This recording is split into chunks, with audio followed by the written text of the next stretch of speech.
Welcome to Stay Paid, your number one sales and marketing podcast on a mission to help you close more deals, keep more clients, and build the life of freedom you're working towards. That can only happen if you're willing to take action today. My name is Josh Dyke, Chief Marketing Officer at Reminder Media, joined as always by Luke Akery, President of Reminder Media. And our guest today is Mary Kennedy Thompson. Mary is the CEO of BNI, Business Network International, and has over 30 years of experience in franchising and leading organizations of all sizes. She previously served as Chief Operating Officer at Neighborly, where she held multiple leadership roles, including president of their largest brand, Mr. Rooter, a certified franchise executive and U.S. Marine Corps veteran. Mary has received numerous industry accolades, highlighting her commitment to business owners and franchise success. Mary, welcome to Stay Paid. Thanks for being here. Thanks for the invitation, Josh, and the kind introduction. Thank you for your service. Josh, my honor. Yeah, love having you on. We're in for a real treat today, everybody listening to this, because it's very rare that we get somebody with your experience and then also just your insight, because you guys, how many chapters does BNI have globally across the world, Mary? As of today, we have right at about 11,700 chapters in 76 countries. Unbelievable. And if people are not familiar with BNI, you're going to learn about it today. I'm a huge advocate of BNI. A little bit of background for people is, Reminder Media, everybody knows our main client base tends to be real estate, insurance, financial advising. And so many of our clients are within BNI chapters. And we always, teach our clients. So if you're a client listening to this, we always teach you, hey, advertise your other BNI members on your magazine that you're sending or in your email newsletter that you're doing, share, cross-pollinate, I call it. And so when I had the chance and said, oh man, we can connect with BNI, I was like, oh, this is amazing, because they really have the pulse on the ground of Main Street America, and they are serving the small business community in ways that others don't. I would love for you, Mary, to tell a little bit about your story and then a little of the BNI story so people can understand what BNI is and how it can help them grow their business. Well, thanks for that. You touched on the fact I started off my career in the United States Marine Corps as a logistician or a logistics officer, traveling the world over, living in North Carolina. It only seems fitting that now I'm in North Carolina, traveling the world over all over again. And I didn't grow up in a family that did anything entrepreneurial. My family always had a heart for service. I have sisters who served in the military. My father served, my husband, Wow. Myself. And never thought anything other than I would serve. And but when you're raising children and you're both Marines, that's a pretty hard thing to do. And so my husband and I made a very conscious decision that we wanted to settle down.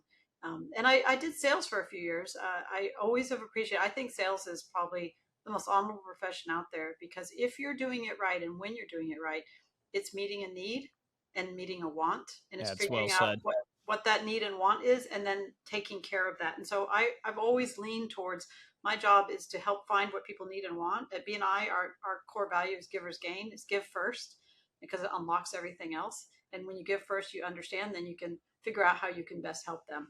And so one day my husband came home from a Chamber of Commerce meeting and had a little brochure from a company back then called Cookies by Design. It was a little gifting cookie company. And I was at the place that I loved sales, but I wanted to lead a team. I missed that from my Marine Corps days. And it had 3 magic words at the end of the catalog. It says, for franchising information. And this was so long ago, there was no internet. So I picked up the phone and called them, and they sent me a packet. And I was blessed because I laid out everything on the table. My husband came home from work. I said, this is what I want to do. And most people would have been like, how on earth are we ever going to do that? What are you thinking? Why? But he said, when do you want to do it? And I really wanted to control my own destiny. And franchising, in my opinion, is the greatest democratization of wealth creation that exists. And that's why I'm part of it. And so we became multi-unit franchisees. And so I started in franchising as a franchisee first. I'm a big believer that you should live what you're leading and teaching and doing. And so after we opened our locations and they did really well, we decided a number of years later, a decade later, that it was time to sell them. The franchisor asked me to come work for them and build and teach people what I had been doing. And I never looked back. And so I've done a series of franchise executive roles from president to CEO. When I moved into Cookies by Design on the corporate side, on the the headquarters, I built the field program, I built the supplier program, I built the marketing program until I was leading that company. There was a company back then called Dwar Group, now called Neighborly. Neighborly is the world's largest home services company. Back then, the COO said, "We have this brand called Mr. Ruta Plumbing, and we've been looking for a leader, and we think it's you." And I said, "I can't even spell plumbing. I don't know anything about it." And he told me something that sticks with me a lot, because when you think about Main Street and who we are, he said, "Yes, but you know business, you know how to lead people, you know franchising, and if you can grow this kind of business, you can grow that kind of business." And he's right. Growing a business is growing a business, and leading people is leading people. And it's really no different whether you're leading a platoon of Marines up a hill, or you're leading a team who's on a mission to help change the way the world does business. And so I came in and led that brand for 9 years, and it was on a platform company called Neighborly. And then they promoted me to be the chief operating officer, where all 30 of the brands rolled up underneath me. Wow. And when he and I stepped into, he was COO, we stepped into CEO, COO role. We were doing about 425 million in revenue. On the day I left, we were doing 4.3 billion. We did that in 8 years. I love growing companies and growing people. It's where my heart is. And so then BNI, I was a member of BNI in 1994 when I was a franchisee. My insurance agent, her name was Nancy, she invited me to join. And I was, fairly new, still out of the Marine Corps. No one in my family had ever had a business, run a business. Franchising taught me how to do that. But then I got in this BNI group, and I had this group of leaders who taught me how to be a better business owner, a better business leader. And one of my first referrals was from this little company who just moved into their first new building called Dell Computers. No way. Yes. And I met the VP of marketing, and she said, when we launch our products, we'd like to do a gift, and your cookies would be a great gift. And I was like, sure, I'd be happy to. And that was a good part of my business for the years that I had those businesses. That is so wild. When BNI approached and said, we're looking for a CEO, I said, I know BNI. And I had a friend, I thought I was going to retire, frankly. I had a friend say to me, it's time for you to move from success to significance. And as leaders, even, if you're selling something to people, instead of thinking about what kind of success can you create for yourself, if you think in our mind of the giver's gain, what kind of significance can you make and do in the world you're in, it changes the whole way you look at everything.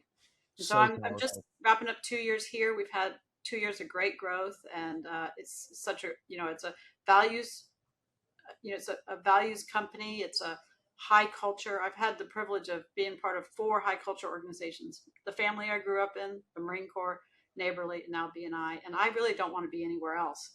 I want to be someplace where people have a clear vision and want to make a difference. I love that. What do you think, just on that vein, makes a great culture? Like, how do you foster that inside an organization? First, you have to be very clear. So you have to know what your culture is. And if the CEO knows and nobody else knows, you don't have a culture. And so, I remember my father, he'd say, "You're a Kennedy. This is how Kennedys do. This is what I expect. I expect you to be honest. I expect you to be true. I expect you to show up when you say you're going to show up." And I knew what those rules and culture were.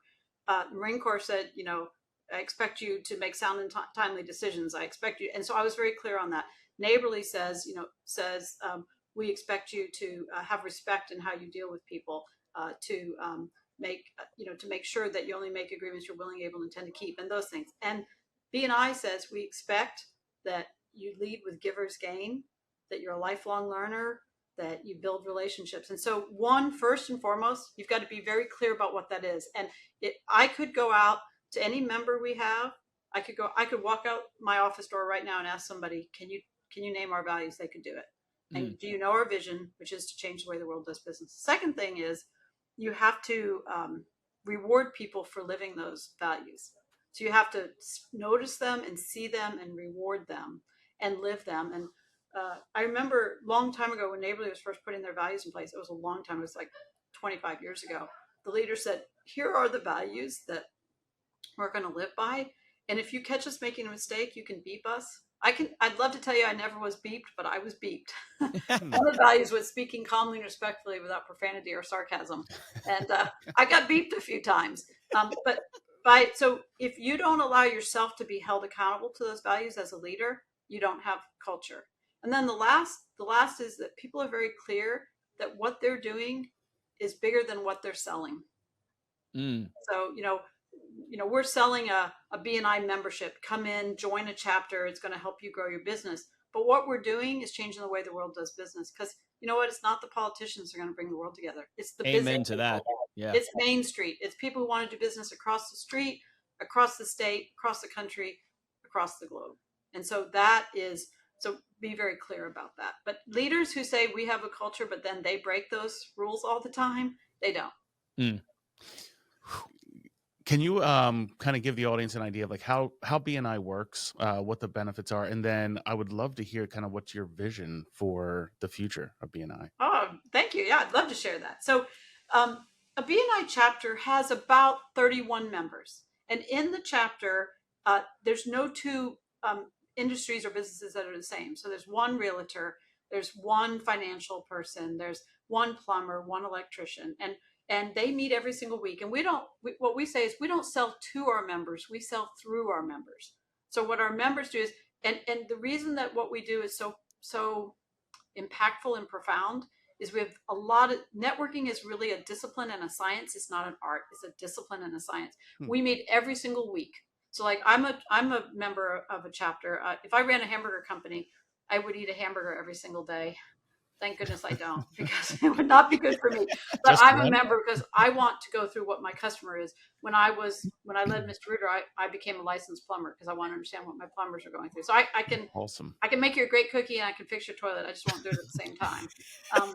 And so one person from each industry, and every week you have it's very tight, concise, where you say, this is who I am, this is my ideal referral, this is what I'm looking for. And that discipline, I know everyone in my chapter. I know who does what. In my chapter, I have Dina Skaldaferri, and she is our wellness. She's a massage therapist. I've referred like 5 people to her because I know how great she is. And I'm like, oh, you got a crick in your neck? I know the exact person for you. And so then I go into our app and I put in their information and I tell Deanna, I said, this person I know, here's their issue. Here's their information. And so what we do is we sell through each other. We're kind of like each other's sales force.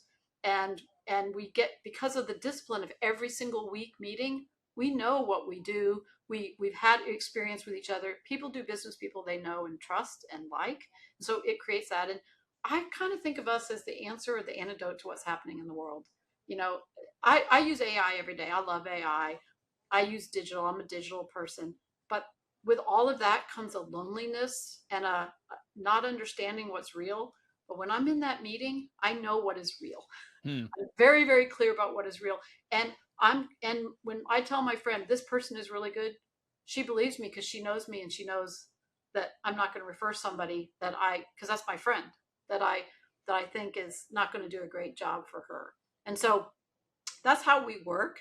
And some people refer, mostly, I'd say the majority refer right within their chapter, but because we're global, I can go onto my app. I can look. I actually went to Austria late last year with my family, and we were looking for a driver to take us somewhere. I just went on my app and looked for a driver. I knew it was a good driver because they're a BNI member. Wow, that's and awesome. So I was able to do that as well. And then, Josh, you asked me about what's my vision. Mm-hmm. We're very clear about changing the way the world does business. What we're doing right now is being very clear about, one of our values is traditions and innovation, and they go together. Being very clear about the traditions that are our core competencies, like the meeting, that we double down, the whole back to the basics, doing the things that drives referrals for our members. And so in the last trailing 12 months, on member to member generated business, we've generated $27 billion in member generated business. There are 100 countries in the world whose GDPs are less than that. That you have tracked through your app? Yes. So get out of here. So there's probably almost a third or a half of that, even more, probably not tracked. That's It is crazy. understated. We have about 90% actively using our app, but it's understated by at least 10%. And That's probably, crazy. yeah, so 27 billion, that's not anything to sneeze at. So so the vision is make sure that the things that really make a difference, that we're very disciplined on it. And then on the innovation side, bring in tools that help do that. And one of the tools, we're using AI pretty extensively. So if Josh, if you join my chapter Mm-hmm. and the data says I am the most likely to give you a referral, AI looks at all the macro data and says, Josh, Mary Thompson, you'll say you're a realtor. Mary Thompson's a plumber. According to the data, she's most likely to refer business to you in your chapter. You need to do a one-to-one with her, because That's smart. one-to-ones are a 30-minute meeting where we get to know each other. And I'm like, I didn't know you did that. Well, I do this. Well, I didn't know. I can send you Mm. business this way. And so what it does is, would you like to meet with her? Here's some 3 times you can meet. Click this button. So we're using tools that can connect people faster without getting in the way, as an example. And that's part of the traditions and innovations, what we're seeing. Yeah, I love that. What I love so much about BNI too is that it's all local businesses that are non-competitive to each other. So it's like you are going into an environment that not only is it's natural to share business, but then you don't have this fear of sharing your struggles, your problems, issues that you're having with people because you don't, or even like strategic opportunities because you don't feel like you're going to get ripped off, and you get that shared experiences where people can share how they've grown their business, what they're seeing is working Yes. from a And there's marketing, a trust. sales, or exactly. I was in Germany. I was in Frankfurt, and I've learned that when a member comes up to me and says, "I have a story to tell you," I should listen. And he said, I started my business 4 months before COVID, and I joined my chapter 2 months before COVID. And 2 months in, I was pretty sure I was going to lose my business. And I told my chapter, this is my last meeting. I think I'm going to shut my business down. And the chapter got together and said, nope, we're not going to allow that. We're going Mm, to sit down and talk to you and figure out what's getting in the way. We're all going to figure out how we can get some referrals to you. And he says, I'm only standing here today because my chapter wrapped themselves around me and made sure that I wow, stayed open and stayed. And so I that's think for amazing. BNI, it's transactional because you get these referrals. For every dollar that one of our members spends in dues, they get about $70 in closed business. I don't know another marketing that's as good as that. Now you pay for it with time because you got that Hmm. hour and a half every week. So if you're not willing to put in the time, you're not going to get it. And then it's also transformational because you have these. For me, when I was a member, it was very transformational for me because I did not know how to be a business leader. No one in my family had ever been a business leader. It really helped me uh, understand how to run my business better. So it's both. I love it. You have such a wide array of experience in terms of small business and looking at different small businesses. What do you see makes a really great entrepreneur? And what the things you've seen across the board of entrepreneurs you've worked with? What are the skill sets that you see in them? Uh, there's a good book called The Ideal Team Player that sums it up in 3 words. They're humble, hungry, and smart. Mm, So they're not doing it out of ego. There is a humbleness to them, and humbleness doesn't mean that you go, oh shucks, and humbleness means that you understand how other people make a difference in the world, and how that looks. Hungry means they're never okay with the status quo. They're always looking. When I talk to somebody who might be faltering as a small business leader, a lot of times it's the hungry. They're like, I've gotten comfortable. It's good. I'm making enough money. I'm like, yes, but while you're comfortable and you think you're making enough money, someone else is growing over here in your place. And mm, someday they may grow to the size that they can do something to you about it. And then smart is not just book smart. Smart is people smart, that you understand how to build teams. You understand how to build people, how to grow them, because our job is to grow leaders all around us. And so entrepreneurs who can be those 3 things, they build lasting, they build organizations that are lasting. mm, If you think about, if you have an entrepreneur who's hungry and smart but not humble, they build it all around themselves, like the cult of the CEO cult. mm. The cult of I think it's called the cult of the CEO, where it's all about me. And then when they go away, there's nothing there. If you have somebody who's humble and smart but not hungry, their business starts to peter off. If you have an entrepreneur who's humble and hungry but not smart, they can't bring the right people onto the team. So that's what I see. Oof. That's like a master class there in entrepreneurship. So good. I also selfishly want to pick your brain. You've been so successful in leading teams and growing businesses. Like when you try to reflect, it's almost like if you think about like mentoring somebody, you try to reflect on what was it that made Mary so good. Like you're top performing franchise and you sell it, then you get recruited by corporate, then you grow that business, you go up to running that business, and they recruit you into a plumbing Mr. Reuter's business you don't know, and you successfully help grow that in Neighborly to billions. And now B&I, you're growing. What do you look back? I'll have you brag a little bit about yourself. What is the things that you have that you go, yep, that set me apart from my peers that I was competing with, or things that were happening at the time? What do you see in yourself? Well, I will start with this. I've never been the smartest person in any room I've ever been in. This room here included. Good. We fold her. Yeah. I know. It's not about being the smartest. I'm going to lean back because I'm going to read something to you. Above my desk, I have a sign that says grit, made up of hustle, passion, and perseverance. And I'm a big believer in grit. And there's a grit study that was done. I think Harvard Business School did it on grittiness. And the entrepreneurs that have done the best, they're not the smartest, richest, with the most resources. They are the grittiest. Mm-hmm. And I actually have made more mistakes than I've gotten things right. And when you asked that question, I started thinking about when I started at Cookies by Design. I'm a terrible cook, just for the record, but I had to learn how to make cookies and decorate them and do all that. And I remember standing around this big 80 quart mixer. We were making frosting, and when you make frosting, you make it with powdered sugar. And when I'd gone to training, I had not paid attention.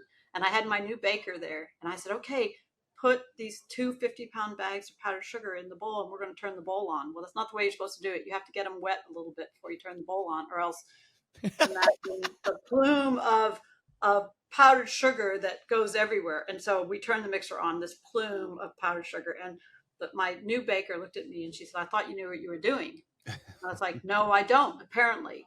And so I think for me, it wasn't about always doing it right. One of our values at B&I is being a lifelong learner, is knowing that I often don't have it right. And I need to be a lifelong learner and learn and learn from others. And I learn from others. I have someone on my team here who's, he's in his 30s. And I was just struggling with something. I was like, I can't figure out how to get this information faster. And he's like, I can build something for you in AI in 10 minutes. I'm like, you can? I didn't even know you could do that. Can you show me how to do that? And I could have done that. Well, I'm the CEO and I know how to run this business. Or I could say, Rob, you're brilliant over here. I need to learn from you. And so it really wasn't that I did things brilliantly. It was that I was gritty and I learned from others. Mm. Yeah, it's like a tension that I've always found, which I'm curious your take on this, is like the humbleness to be able to listen to others and know you don't have it all together, but the confidence to be able to make a decision. And I don't know if you've ever felt that natural tension. It's like, I feel it all the time. It's like, you want to listen because you don't know, but you also go, if I listen to too many voices, then I get unconfident and I don't know what decision to make. I get paralysis by analysis. How have you dealt with that tension?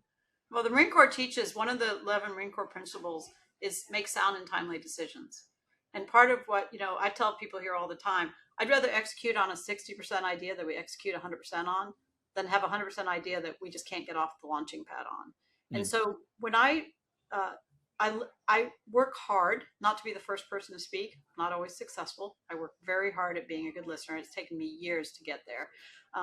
And when I make a decision, then it's a more informed decision. And sometimes I have to change my mind. I have to stand back and go, we said we were going to do this, but now we know better and I know better and we need to do this.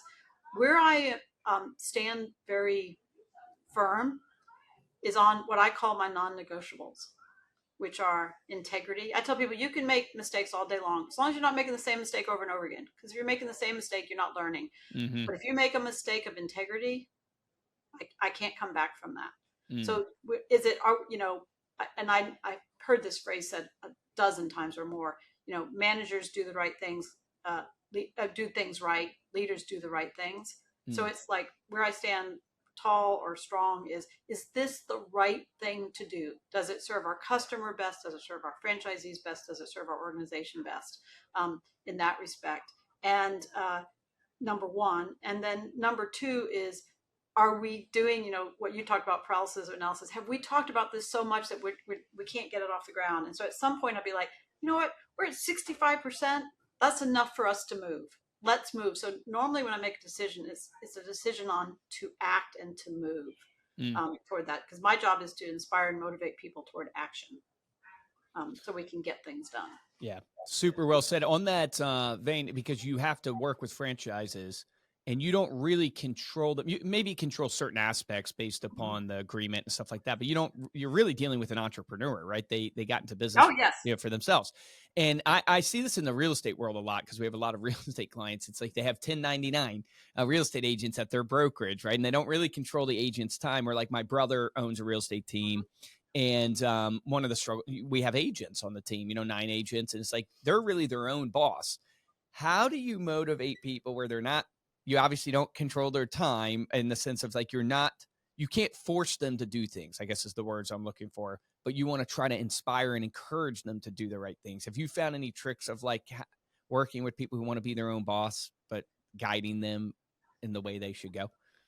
Well, first of all, you said something, I have to work with franchisees. I would say to you, I choose to work with franchisees, and I get to work with franchisees. I'm in franchising because, in my opinion, it's the purest form of leadership that exists out there. And it's not, you can't say do it because I told you so. You have to push, pull, sell, explain, bring them back in, show them how tomorrow can be bigger than today and how they fit into that picture, and get very clear on that. So I love doing that. It is part of selling. It is part of selling an idea. It's part of helping people see how tomorrow can be bigger, and where and getting them enrolled and engaged in that. So I find it thrilling to do that. And you said, you can't tell them what to do. I can't tell them what to do, but man, can I influence and inspire. And that is what my job is to do. Is a leader's job is to influence. And I think of everyone who works on my team as a paid volunteer, because they can leave whenever they want. They're a paid volunteer. If I were at my home office, you'd see behind me these letters that spell out the word inspire. My favorite word ever, because the Latin root of the word inspire means to breathe life into. That's what we're supposed to do as leaders: breathe life into others, breathe life into one another. And so how I see it is, in franchising, we say you're in business for yourself, but not by yourself. I want entrepreneurs. I want people. They grow businesses faster. They're the ones that are up at midnight going, gosh, how am I going to make this work? Because it is their business. And I didn't become a franchisee because I wanted someone to tell me what to do. I became a franchisee because I was looking for a system to fall in on and learn from. And I made it like the whole powdered sugar thing. I made a lot of mistakes, but I had this system. I could go back and go, okay, what does the recipe say? Maybe I need to go follow the recipe, to see how to do it. And so my responsibility and privilege is to show them the system and put that in front of them and inspire them to act on the system. And so does everyone do it exactly right? No. But, some of the best ideas come from the field. If you look at McDonald's, the salad, things that happened in McDonald's that grew them came from people in the field. Yeah. And the way I like to explain it is, if you're looking at a football game, there's a couple of coaches. There's a coach on the field and there's a coach in the skybox. I'm in the skybox and the franchisee is on the field. They're seeing a different game than I'm seeing. We're both right. So I need to respect their view and what they're seeing, and I need to listen to them because they're going to teach me things. They need to respect my view and what I'm seeing, because that's going to help improve the game as well. Love that. So good. So knowing what you know now, what advice would you go back and tell younger Mary? Listen. A couple things that I would pay attention to is that I don't have to have all the answers. I have to know where to go for the answers, and that I don't have to be the one that fixes everything. My job is not to be the answer person. My job is to grow leaders all around me. That's the most important thing I can do in this organization, is grow leaders. And you can't grow leaders if you're the one always fixing everything. So you have to allow people to fail forward. When I stepped into the chief operating officer role of Neighborly, I had been president for 9 years, and I knew how hard that job was. And I thought it was my responsibility to make their job easier. And for about 2 years, I came close to ruining all those presidents because when you're leading leaders, you can't make things easy and soft. You have to help them get stronger. You can't go, here's a lighter weight, just take the 5-pound weight. You have to get them to have the 50-pound weight and get their muscles stronger.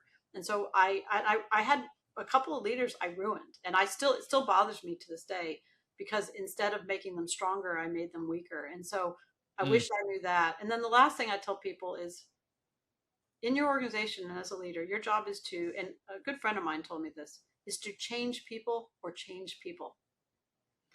And know when, the optimists always think they can change everybody. Sometimes you can't change someone fast enough. As your organization is growing, you have to understand, how do you change people and grow them? And sometimes, when do you change people? Because the organization needs that. And I wish I knew that. I had known that earlier. Whew, so awesome. Good. Mary, thank you so much for coming on today and sharing your journey with us and all of that advice. Before we close out, how can people learn more about BNI? Well, thanks. First of all, thank you, gentlemen, for having me. I love the conversation. I appreciate the great questions. You can go to bni.com. And if you want to go visit a chapter, it costs nothing to visit a chapter. All you do is put in your zip code or your postal code, wherever you are in the world, and it'll tell you where your nearest chapter is. And you can attend that chapter and see for yourself. I tell people, don't believe me, go see it for yourself. And then, I'm Mary Kennedy Thompson on LinkedIn. I do post things about leadership and networking. If you ever want to, anybody would like to follow along and learn, because just remember, leadership is an art and networking is a science, and they're both really important. So thank you so much for asking me to join you today. Love it. Thank you. Thank you all so much for listening. You can dive deeper into this episode, get any links that we mentioned there, as well as any resources at staypaidpodcast.com.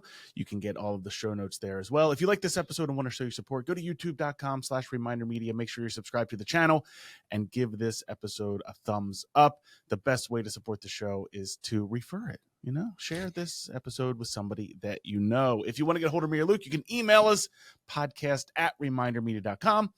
And follow us on social media. We are at Stay Paid Podcast. For this episode of Stay Paid, I'm Josh Dyke. Guys, I'm Luke Akery. Mary, I feel like you should offer a mentorship program. I would sign up. Yeah, I will sign up. Just phenomenal advice. Have you written any books yet?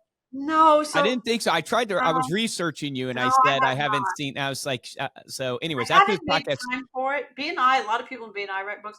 I started on a book that is shelved right now, called The Art of Joyful Leadership. My premise is that joyful leaders grow organizations faster than not joyful leaders. One of my favorite quotes is, joy is happiness that transcends circumstance. You don't need to have you don't have to have happy, good times to find joy in moments, and leaders should bring joy into what they do. And when I was in Waco, I was working with a professor in Baylor about doing a study on that, because I'm convinced that joyful leaders actually create better and more results.